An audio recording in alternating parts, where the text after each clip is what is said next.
Et si le véritable problème, ce n'était pas le manque de discipline, mais plutôt la façon dont on conçoit la discipline et du coup la façon dont on essaye de la construire.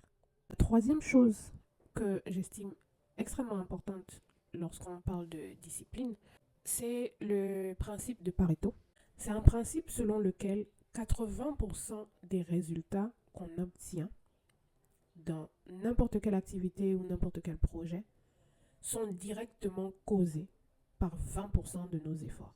Ça veut dire quoi? Concrètement, c'est que imaginez que vous travaillez sur un projet et que vous avez des objectifs à atteindre et vous avez identifié que pour atteindre ces objectifs-là, il vous faut faire un certain nombre de choses. Donc, vous allez lister les tâches à accomplir.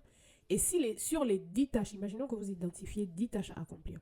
Sur les 10 tâches que vous allez accomplir, il y en aura deux seulement, qui seront responsables de 80% de vos résultats. Les 8 tâches restantes vont être responsables des 20% restants.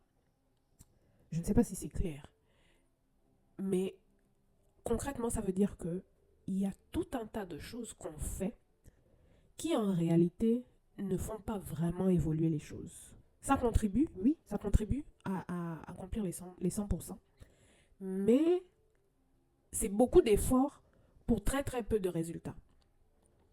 Et donc, lorsqu'on est stratégique, on va identifier les 20% qui créent les 80% et se dire que si j'ai au moins accompli ces 20%-là, mon projet est déjà à 80% réalisé.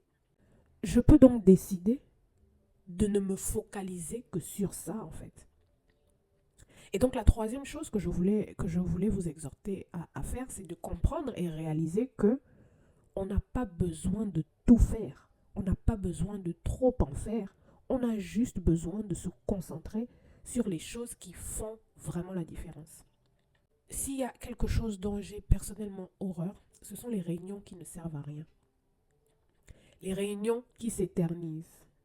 On va s'asseoir autour d'une table ou on va se mettre sur un appel Zoom et on va blablater pendant 1 heure, parfois même plus. Tourner en rond, chacun veut prendre la parole pour montrer que lui aussi il sait parler, lui aussi il a des choses à dire, lui aussi il est intéressant. Et au finish, on a perdu 1 heure de temps où on aurait pu faire autre chose. Et au sortir de là, on n'a pas avancé sur grand chose. Ou alors on a une réunion pour dire quelque chose qu'on aurait pu simplement se dire par message. Ça aurait pu être un mail. On n'a pas besoin de se réunir autour d'une table pour parler pendant des heures pour ne rien accomplir au bout de ça. Et d'ailleurs, il y a des entreprises qui l'ont très bien compris. Je ne sais plus c'est laquelle. Je pense que c'est peut-être Amazon. Ou en tout cas, il y a une entreprise dans laquelle ils ont comme culture de faire les réunions debout. Ils ne vont pas s'asseoir autour d'une table. Ils sont debout. Et ça fait en sorte que si on est là debout, à un moment donné, c'est fatigant, c'est peut-être inconfortable. On va speeder le processus. On va aller droit au but et on va vaquer à nos occupations. Et donc, dans vos objectifs, que ce soit vos objectifs professionnels ou vos objectifs personnels, je vous invite à analyser les actes que vous posez, les tâches que vous accomplissez et les résultats que ça produit, afin d'identifier les 20% de vos actions qui produisent 80% de résultats et ne vous focalisez pour la majeure partie de votre temps que sur ces tâches-là, en priorité. Tout le reste, ce n'est pas prioritaire. Tout le reste, il y a des choses qu'on doit faire, il y a des choses qu'il faut faire, il y a des choses qui sont intéressantes à faire, oui. Mais si ça ne fait pas avancer les choses, ça ne sert à rien de se taguer, d'être discipliné sur certaines choses alors que ça ne change rien à votre vie en fait.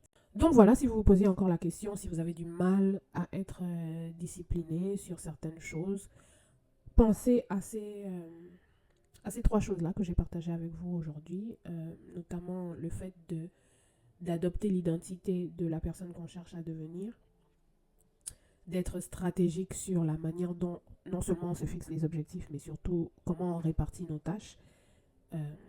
Et la troisième chose, c'est penser à la règle du 80-20, au principe de Pareto, et identifier les 20% de vos actions, les 20% de vos habitudes, les 20% de votre activité qui accomplissent ou qui sont responsables de 80% de vos résultats et de l'accomplissement de vos objectifs.